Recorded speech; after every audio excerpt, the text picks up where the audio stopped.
दिल्ली के रईसी इलाके में एक बड़ी आलीशान कोठी के बाहर एक महंगी गाड़ी खड़ी थी। कोठी से दिनेश बाहर निकलता है और गाड़ी में बैठकर ड्राइवर से कहता है, फैक्ट्री चलो। दिनेश की कपड़ों की फैक्ट्री है। वह अलग अलग डिज़ाइन से कपड़ा डिज़ाइन कराता है और उन डिज़ाइंस के थान बनवाकर मार्केट में बेचता है। वैसे तो दिनेश की कंपनी के कई डिज़ाइन प्रचलित हैं, लेकिन उनमें सबसे ज़्यादा जो लोग पसंद करते हैं वह हिंदुस्तान की अलग अलग राज्यों के पारंपरिक डिज़ाइन के प्रिंट हैं। यूँ तो सब ठीक है, पर एक चीज़ उसके मन को हमेशा बेचैन करती है और वह है उसकी कंपनी का पारंपरिक डिज़ाइन, जो एक ब्रांड बन चुका है। वह डिज़ाइन उसको जाने पहचाने से लगते हैं, लेकिन पूरे तरीके से वह समझ नहीं पा रहा है कि कौन है वह डिज़ाइनर जो उसको वह डिज़ाइन भेजता है। इस डिज़ाइनर ने ना तो कभी अपने नाम की ना पैसे की बात की। दिनेश यही सोचता कि वह डिज़ाइनर आखिर गुमनाम क्यों है। एक दिन दिनेश ने फैसला किया कि किसी भी तरह पता लगाना होगा कि वह गुमनाम शुभचिंतक डिज़ाइनर कौन है। उसका दिनेश ऑफिस के नौकर को अपने केबिन में बुलाता है और पोस्ट ऑफिस भेजते हुए कहता है, तुम यह पैकेट लेकर जाओ और वहाँ से पता करो कि यह कोरियर कौन भेजता है। उसका नाम, फ़ोन नंबर, पता जो भी मिले लेकर आना। नौकर पोस्ट ऑफिस जाता है तो वहाँ से उसे बहुत कम जानकारी मिल पाती है। कोरियर भेजने वाले का केवल इतना पता मिलता है, श्रीमती गुप्ता, प्रीत विहार, दिल्ली। वह जानकारी देकर नौकर दिनेश के पास जाता है। इतना सा पता मिलने पर भी दिनेश चौंक जाता है। वह चुपचाप पता लेता है और मैनेजर को ऑफिस संभालने के लिए कहकर प्रीत विहार की तरफ निकल जाता है। बिना किसी पुख्ता पता होने के बावजूद दिनेश एक घर के सामने जाकर रुकता है और दरवाज़ा खटखटाता है। 2 मिनट के बाद दरवाज़ा एक औरत खोलती है। आम सी शक्ल, सूरत और कपड़ों में वह औरत दिनेश को देखकर चौंक जाती है। अंदर जाकर वह उस औरत से पूछता है, बिंदिया, तुम ये सब क्यों कर रही हो। बिंदिया मुस्कुराकर बस इतना कहती है, आपको मेरा नाम याद है, बस इतना काफ़ी है। रही बात मेरे करने की, तो जितना वक्त मेरे पास बचा है मैं आपके लिए, आपकी तरक्की के लिए करती रहूँगी।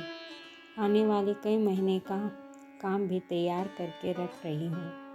एक लड़की को यही काम सिखा भी रही हूँ। दिनेश की आंखों में शर्मिंदगी के आंसू आ जाते हैं। वह चुपचाप वहाँ से चला जाता है।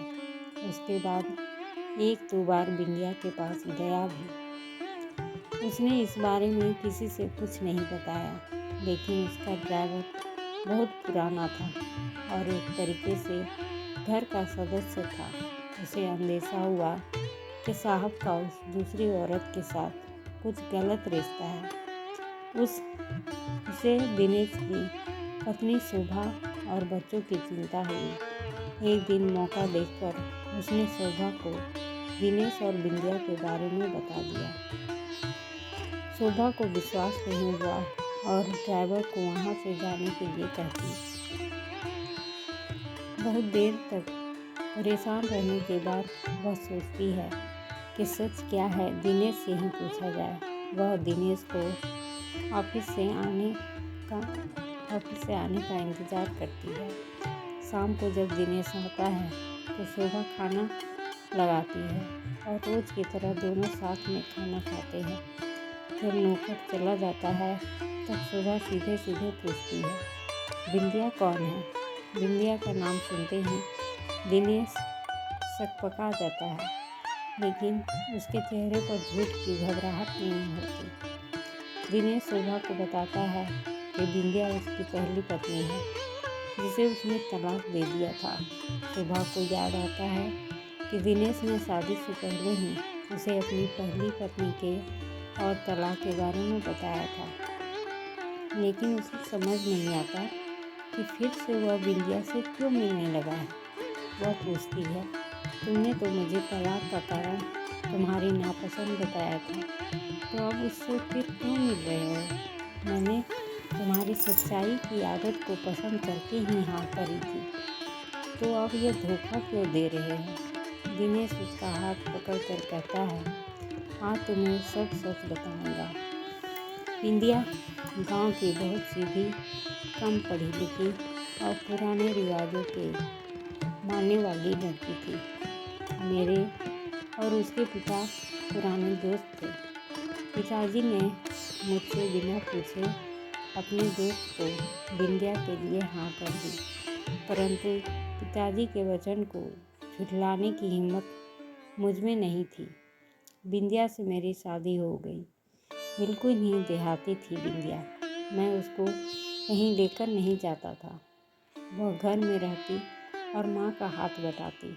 यूँ तो हमारे बीच कोई संबंध नहीं था, लेकिन उसकी एक हुनर का मैं कायल था। उसकी हस्तकला की कलाकारी बहुत सुंदर और अनोखे डिजाइन बनाती थी। जब मैंने एक बार तारीफ करी तो उसने बिना किसी लालच के सारे डिजाइन मुझे दे दिए और कहा कि आप ले जाइए, आपके काम आएंगे।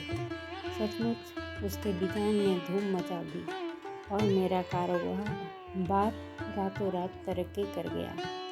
7 साल पहले तुमसे मुलाकात हुई तो पहली नज़र में मैंने तुमसे शादी करने का मन बना लिया था। माँ पिताजी तो पहले ही चल बसे थे। मैंने बिंदिया से सब सच बताया तो उसने बस इतना पूछा, आप खुश हैं ना? उनके साथ मेरे हाँ कहने पर बिंदिया ने बिना सोचे तलाक के कागज पर हस्ताक्षर कर दिए। हम दोनों की शादी हो गई। मैं तुमसे हमेशा कहता था ना कि कोई खूबसूरत पारंपरिक डिजाइन भेजता है, वह बिंदिया ही है। उसने कहा था, मैं तलाक नहीं जानती, आपको पति माना है और हमेशा आपकी पत्नी ही रहूँगी। मेरी मांग में आपका ही सिंदूर लगेगा। जब मैं उससे मिलने गया था तब पता चला कि वह अपने पिताजी की जायदाद से जीवन चला रही है और मेरे लिए मेहनत करती है। वह आज भी खुद को मेरी पत्नी मानती है। वह मरने वाली है। सांस की बीमारी के चलते उसके पास अब कुछ ही दिन बाकी है। मैं उसको सिर्फ दवाई देने जाता था। उसने मेरी कंपनी के डिजाइन्स के लिए आगे तक का इंतज़ाम कर दिया है। कहते हुए दिनेश बहुत शर्मिंदा महसूस कर रहा था। शोभा ने बस इतना कहा, सो जाते हैं, कल सुबह नाश्ता करके चलना है। कहाँ? दिनेश ने पूछा। बिना कोई जवाब दिए शोभा सोने चली गई। अगले दिन नाश्ता करके दोनों घर से निकले। शोभा ने ड्राइवर से कहा, प्रीत बिहार चलो। दिनेश सुनकर चौंक गया पर चुप रहा। वहाँ पहुँचकर दरवाज़ा खुलवाया तो दोनों को देखकर बिंदिया असमंजस में पड़ गई। शोभा ने उसका हाथ पकड़कर सोफे पर बैठाया और कहा, मुझे तुम्हारी बीमारी का पता है। जानती हूँ वक्त बहुत कम है, इसलिए और कुछ तो नहीं दे सकती, परंतु जो तुम्हारा सबसे बड़ा हक है आज वह तुम्हें देने आई हूँ। यह कहकर शोभा ने पर्स से सिंदूरदानी निकाली और दिनेश के आगे करके बोली, बिंदिया को उसका हक दे दो जो तुम आज तक नहीं दे पाए। दिनेश चुटकी में सिंदूर लेता है और बिंदिया की मांग भर देता है। बिंदिया के चेहरे पर दिल खोलकर मुस्कान आती है और आंखों में आंसू। वह शोभा का हाथ पकड़कर गले लगाती है और आखिरी सांस ले लेती है। अपने आखिरी वक्त में दिनेश के प्यार भरे हाथों से सिंदूर पाकर वह सब कुछ पा चुकी थी। दोस्तों, आपको ये कहानी कैसी लगी? अगर अच्छी लगी हो तो लाइक, शेयर और सब्सक्राइब करें। धन्यवाद।